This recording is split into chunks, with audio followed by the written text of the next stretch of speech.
Bonjour, nous nous retrouvons encore à Paris avec notre maman, Maman Manga.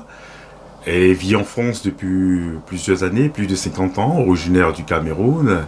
Voilà, avec toute sa famille, elle a connu pas mal de péripéties, pas mal d'événements, elle a côtoyé pas mal de personnes.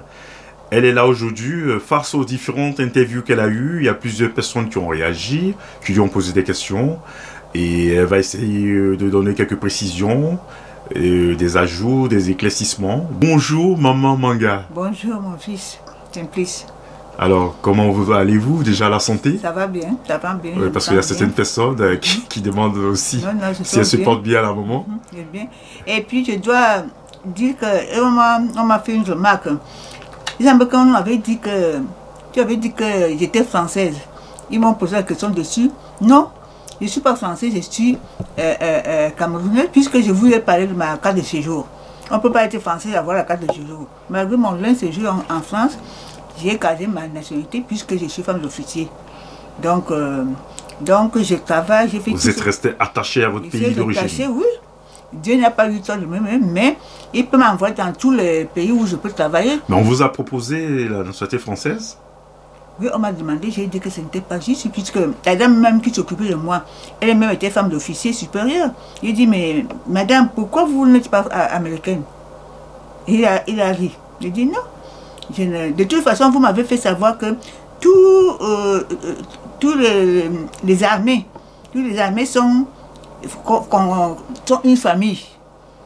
Donc, à partir du moment que je suis dans cette famille, et tu m'as appris les règles à observer dans cette famille, comme les règles certaines choses que je ne devais pas dire, pour ne pas compromettre la carrière de mon mari, et tout ce que j'ai appris. Alors donc, ça ne me donnait pas à ce que je renonce à ma nationalité. Puisque je travaillais bien, je travaillais même mieux que les Français eux-mêmes. Sur le rôle que Dieu m'avait donné. Donc c'est ça. Alors donc quand on me demande, mais madame, vous êtes français, je dis non. C'est pour ça que je dois rectifier que je ne suis pas français, je suis camerounaise, mais je suis contente de travailler partout où on peut me mettre, on peut m'envoyer, puisque nous sommes tous, comme je vous ai dit, dans l'humanité. Nous sommes des membres de l'humanité. Alors, quelles sont les précisions que vous voulez apporter? Il y a eu des retours par rapport à vos différentes interviews. Les précisions que je dois apporter, je dois d'abord leur donner cet enseignement que j'ai dit que dans ces gens qui ne comprennent pas, parmi les membres de l'humanité, nous sommes ensemble, mais certains sont dedans, on appelle les simples d'esprit. Beaucoup de personnes ne connaissent pas le sens de ça. Dans le simple d'esprit, il y a deux groupes. Les simples d'esprit qui sont comme nous, ils ont le même code que nous, ils sont tous comme nous, ils ressemblent à tous les mêmes. Mais c'est à l'intérieur d'eux qu'il y a ces changements. Leur façon de se comporter et tout. Et ils ont parfois, on a l'impression qu'ils sont naïfs.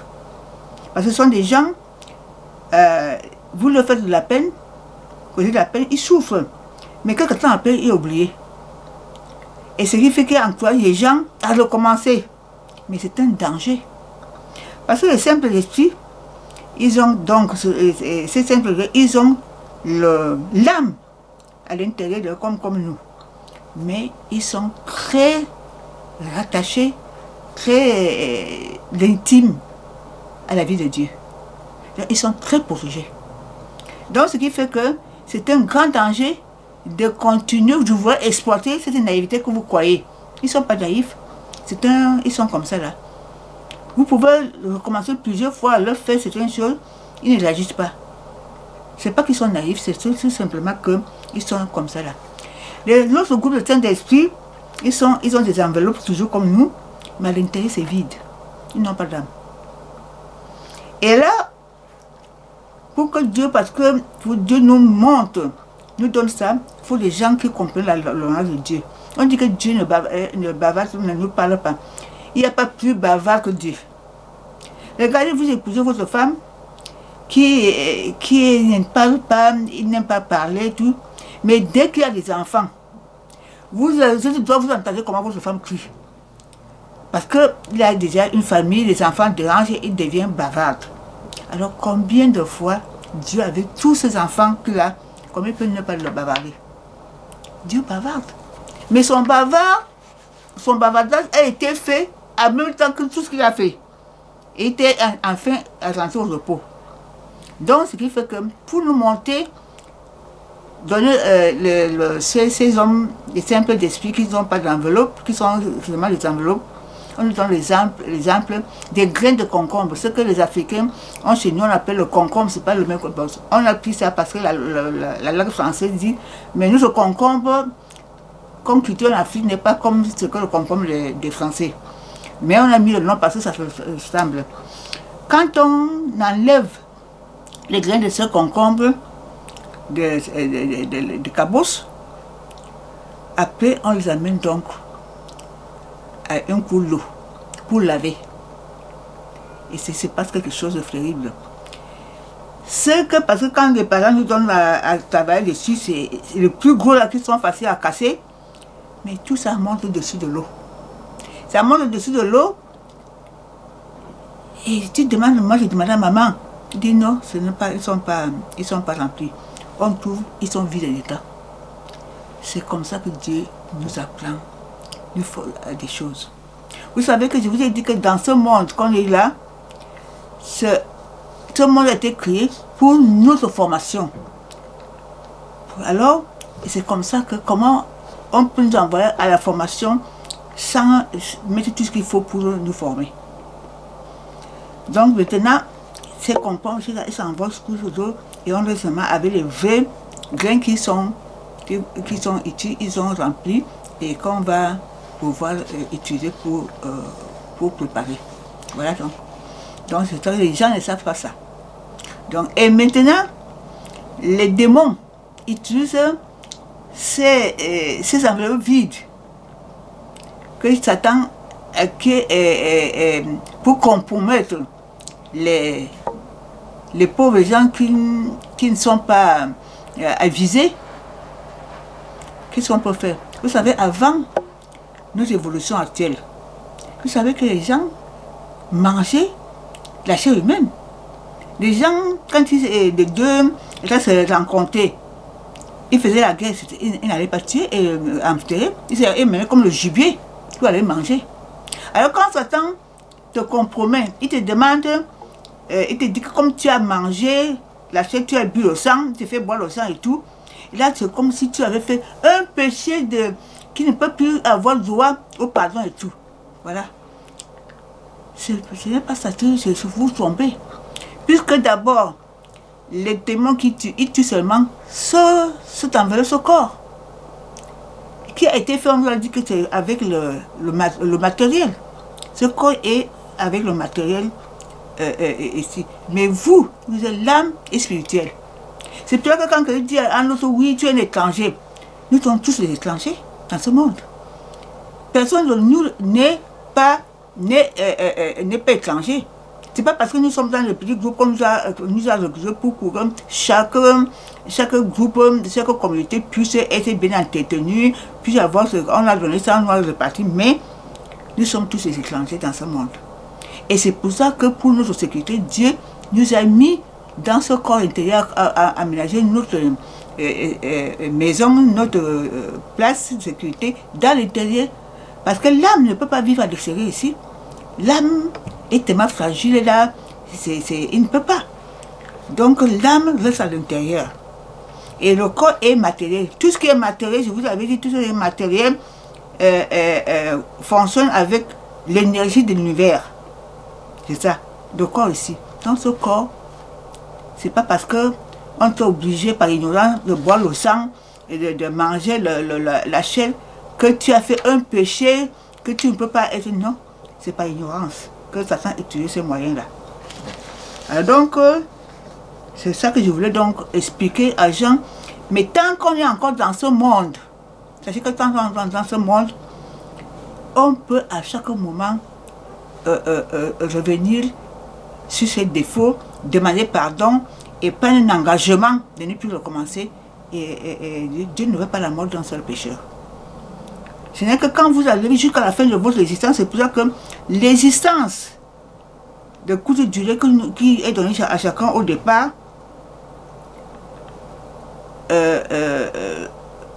Dieu vous laisse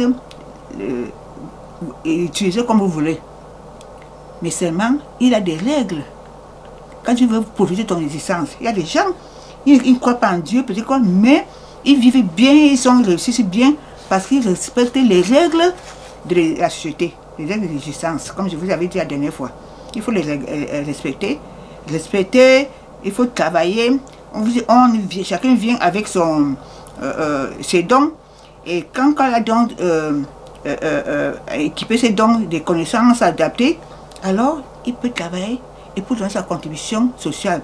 Chacun doit donner sa contribution sociale pour profiter des contributions des autres. C'est pour ça que j'avais dit la dernière fois que celui qui ne le fait pas est un profiteur. Voilà. Donc c'est cela. Et c'est ça que je répète.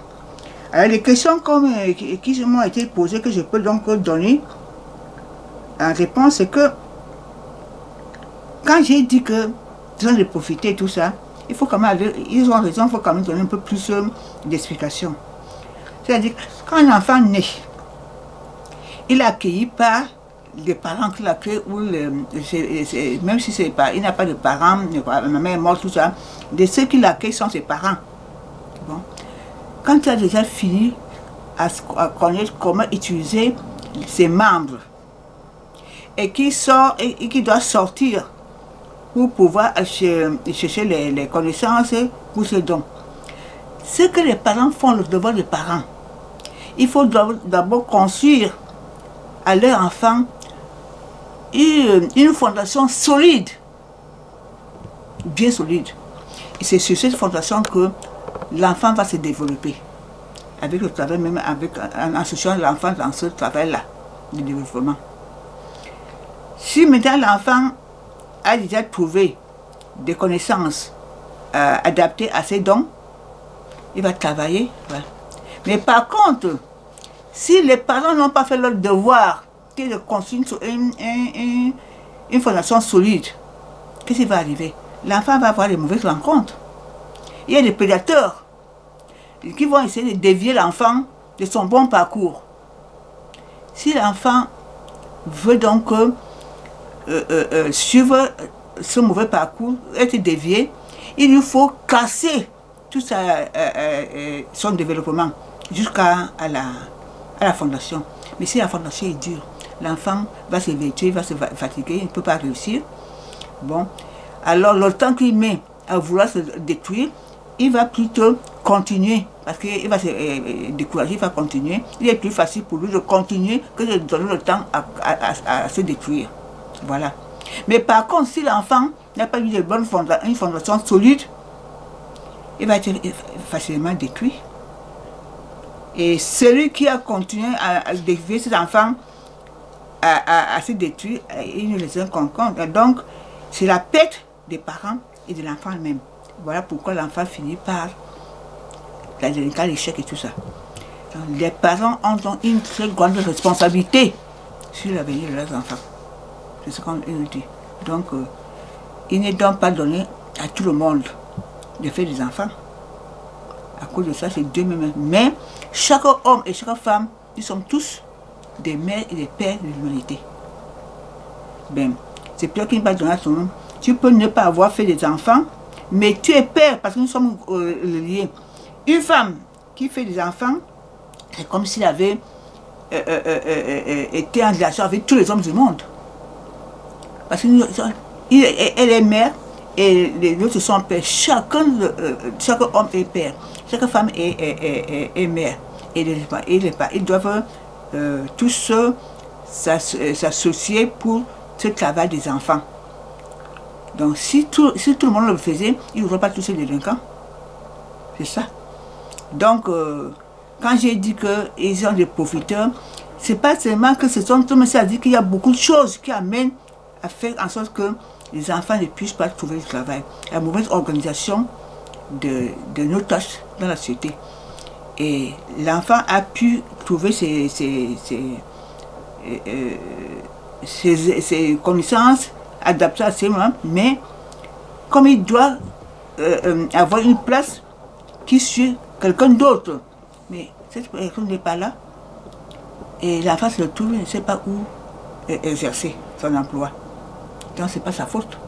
C'est pas dans tout le monde. Tout le monde n'a pas cette possibilité de trouver du travail dans une société mal organisée. Bon. Et puis maintenant, quand cela t'arrive, il faut apprendre à vos enfants que quand c'est comme ça, il faut faire quelque chose de bénévole. On peut faire le bénévole partout. Pour avoir le droit d'utiliser, de profiter des connaissances des autres. Le bénévolat est considéré comme un travail normal. Ce sont des choses qu'il faut enseigner aux enfants, aux jeunes.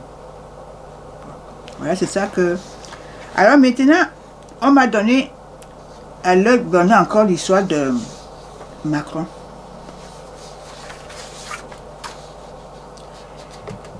J'ai donc dit que, après vous avoir expliqué comment les parents doivent aider l'enfant au développement de l'enfant. Si l'enfant n'a pas eu un développement bien organisé, tel que Dieu l'a fait, comme je viens d'expliquer, l'enfant n'a pas avoir de problème. Donc, l'enfant Macron a été désigné pour réconcilier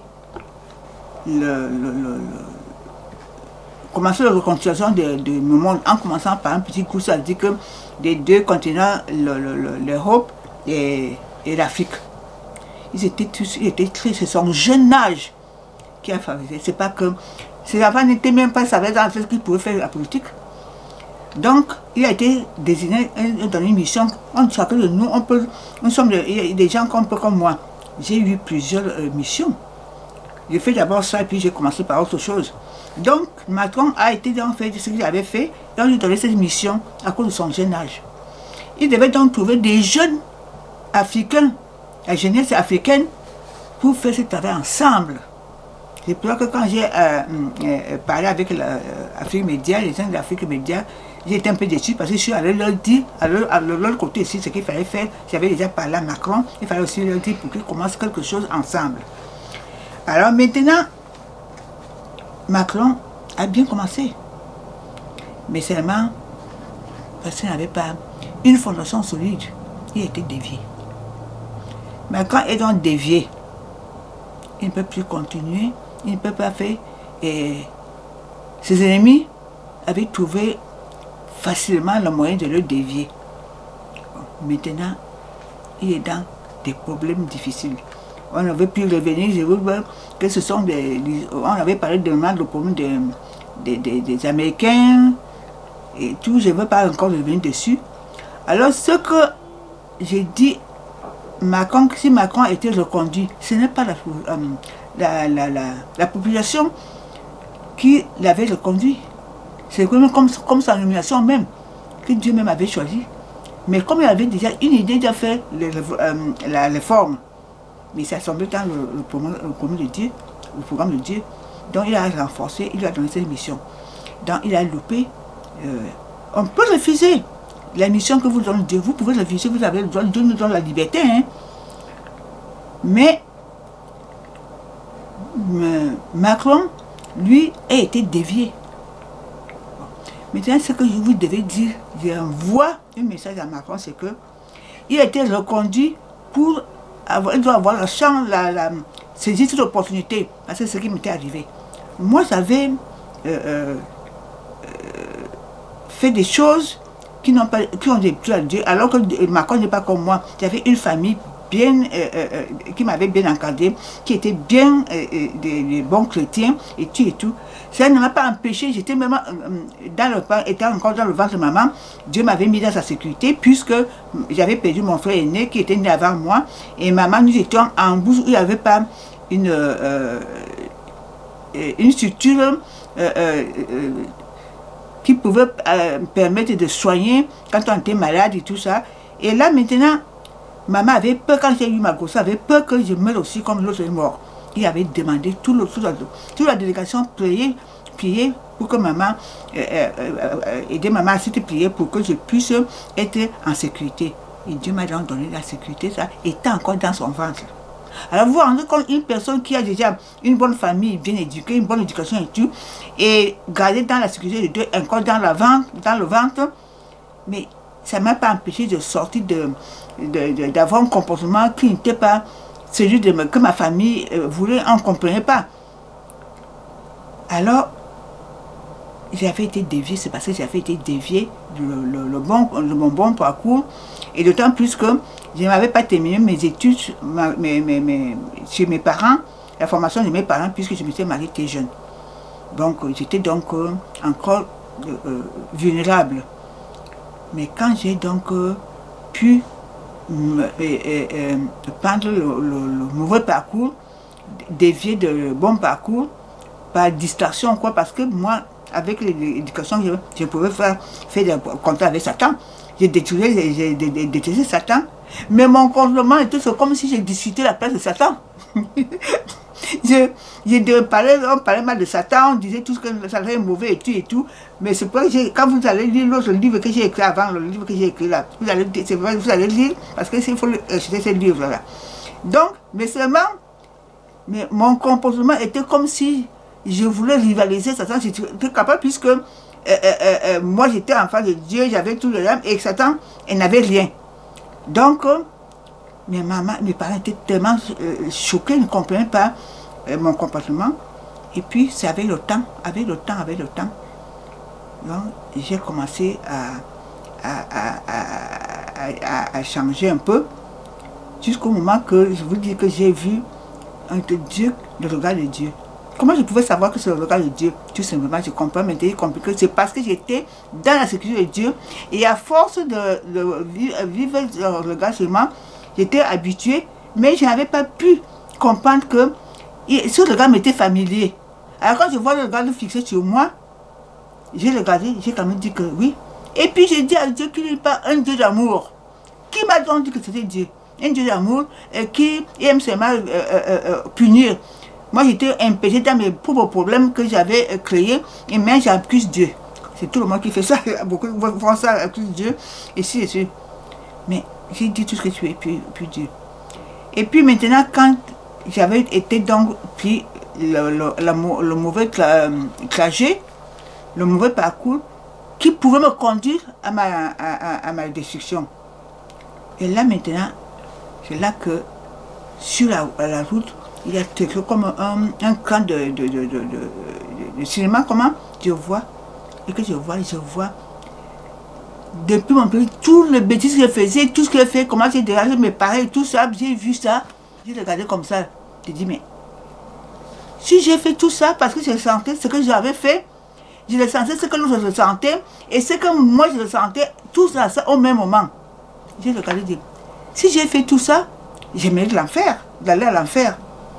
Donc je n'ai pas vu tout le film, c'est un film, tout ce qui était marqué, mais seulement, le peu que j'ai vu, je devais déboucher sur moi-même. Je ne sais même pas déjà là où je partais, je ne sais même pas où je venais, c'était un grand, je marquais comme d'habitude, j'étais décontacté, et puis j'ai dit comme ça, alors je rebrousse chemin.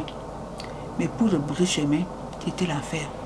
La grande route que j'avais avait disparu, il y avait des obstacles, il y avait toutes les difficultés, je pleurais, machin, et puis j'ai dit, puisque j'ai demandé que je dois aller à l'enfer, je mérite en fait, je crois que c'est le chemin de l'enfer. Je pleurais. C'est Dieu que j'avais dit qu'il n'est pas un Dieu d'amour. C'est Dieu que j'avais dit des choses qui méritaient même comme homme enlève la vie. J'ai commencé à demander à ce Dieu de me pardonner, de ne pas, que je ne puisse pas aller à l'enfer, puisque le chemin de l'enfer était très compliqué pour moi et tout et tout. C'est tellement amusant, c'est-à-dire, c'est pour ça que j'ai envie de faire ce travail et transmettre ces expériences aux autres. Même mon plus grand ennemi que je peux connaître, je ne peux pas permettre qu'il puisse connaître ce que j'ai connu en ce moment-là. C'était dur, c'était pénible. J'ai progressé, et je pleurais. J'ai demandé à Dieu de m'aider. Le Dieu que j'ai dit qu'il n'était pas un Dieu d'amour. Et moi, je savais que j'allais vers l'enfer. Et quand je suis donc arrivé après mon parcours, incroyable. J'ai été reçu comme si j'étais un des meilleurs enfants de Dieu. l'accueil qui m'a été réservé, c'était inattendu. Voilà que... Et puis quand je suis donc arrivée, j'avais envie de faire beaucoup de choses, comme pour me rattacher. Dieu m'a dit, calme-toi, repose-toi. Et il y a des gens qui m'ont encadré ici. Enfant, j'ai eu l'école de séance supérieure dans ce que j'ai fait pour avoir le moyen pour élever mes enfants. Mais c'est toujours encore en France que je suis rentrée dans, j'ai eu des gens que Dieu a désiré pour m'encadrer à l'éducation chrétienne. J'ai fait beaucoup, comme j'aime étudier, j'ai fait plusieurs universités, marché, j'ai fait beaucoup de choses, comme ça, et je continue. Maintenant, je suis en phase d'enseignement supérieur. Chaque jour, j'ai des heures d'études de la volonté de Dieu, et parce que je dois transmettre aux autres. Donc, beaucoup de gens s'imaginent que parce qu'il a fait du mal, parce qu'il a fait quelque chose, ils disent qu'ils sont coupables, ça y est, il ne peut plus avoir le pardon de Dieu. Non, c'est pas ça.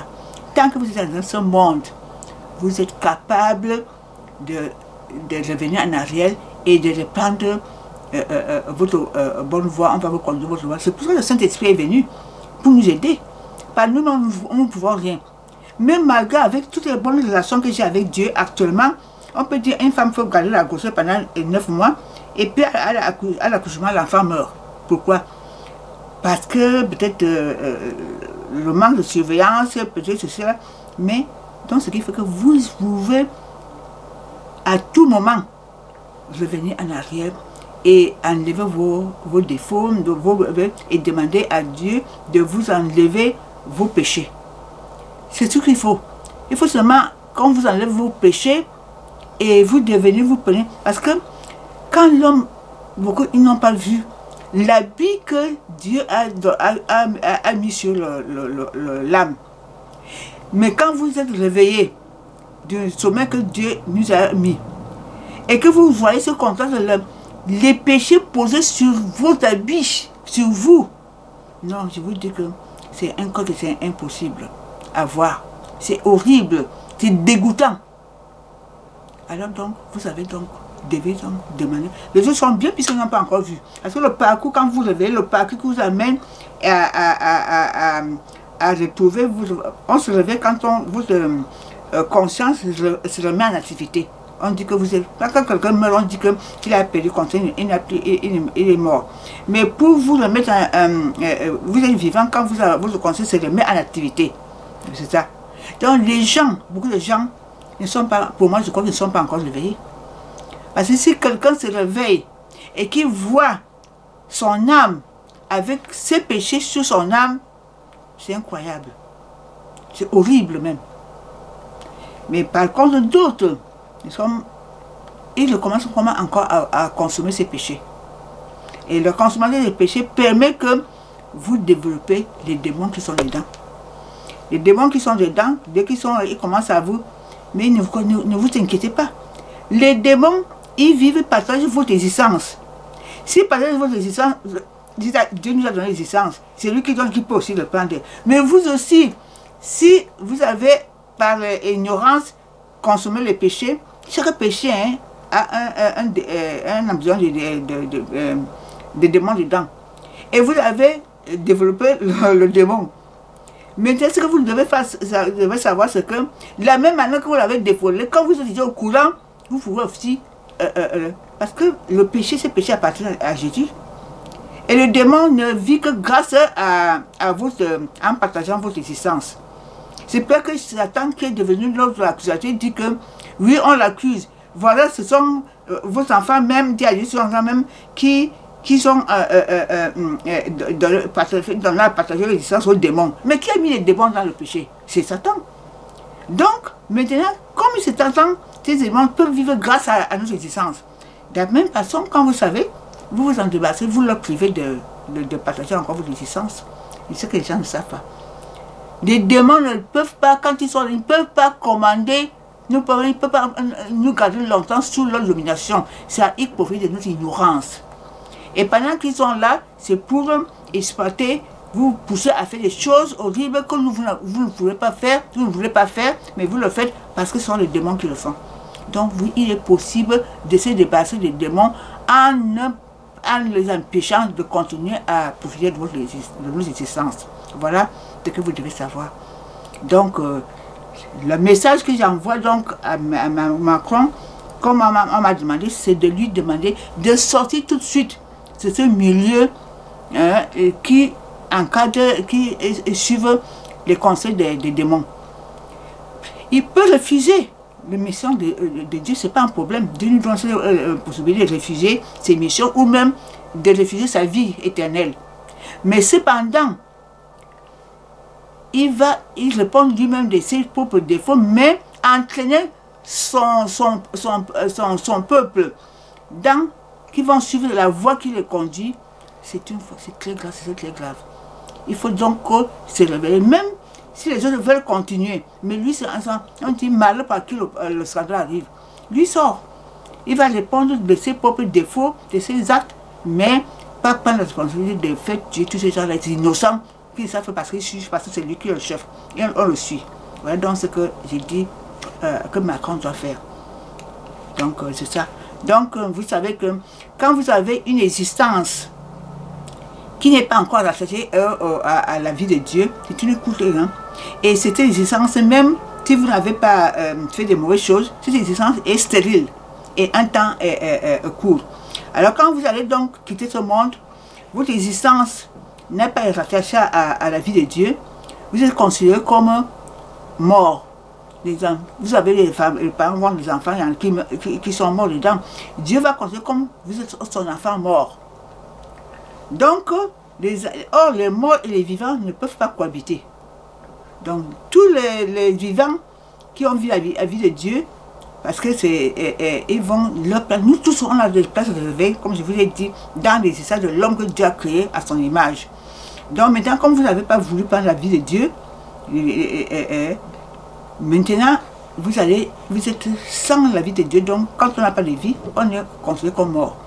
Donc, vous allez attendre. Et là, maintenant, ce n'est qu'à la fin, ceux qui ont la vie de Dieu, ils ont rattaché à Dieu, ils ont rentré dans le repos de Dieu pour attendre que la fin de temps.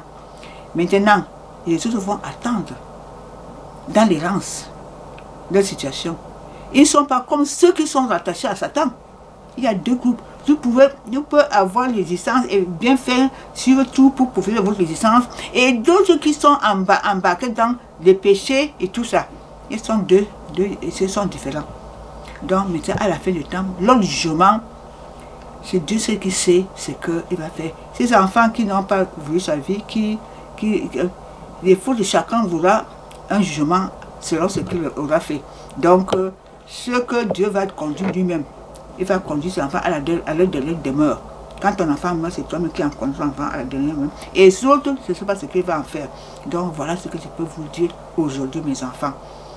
Donc, quel que soit le péché que vous avez fait, ne croyez pas que Dieu vous a abandonné, qu'il vous renie. Non, vous pouvez revenir en arrière. Vous savez, quand Jésus était à la croix, celui qui a été sauvé étant déjà à la croix avec Jésus. Voilà. Donc, à tout moment, vous pouvez revenir vers Dieu. Le pardon de Dieu nous est disponible. Mais, comme vous ne savez pas le temps que vous a été donné de rester dans ce monde, faites vite de profiter d'abord de ce temps-là pour vous attacher à la vie de Dieu. Être chrétien ne veut pas dire que vous ne pouvez pas faire de péché. Vous pouvez faire des erreurs. Mais quand vous avez compris que vous avez fait une erreur, vous allez vous amender. Et puis les gens qui vous voient, ils ont le rôle de vous dire que non, ce que vous faites là n'est pas bien. Si quelqu'un fait quelque chose par ignorance, il n'est pas puni. Mais si vous qui voyez qu'il fait quelque chose par et vous ne lui dites pas, vous êtes puni. Voilà. Donc Dieu a organisé notre existence de façon que nous puissions être unis, nous puissions nous aider les uns les autres. Et c'est ce qu'il faut dire aux gens.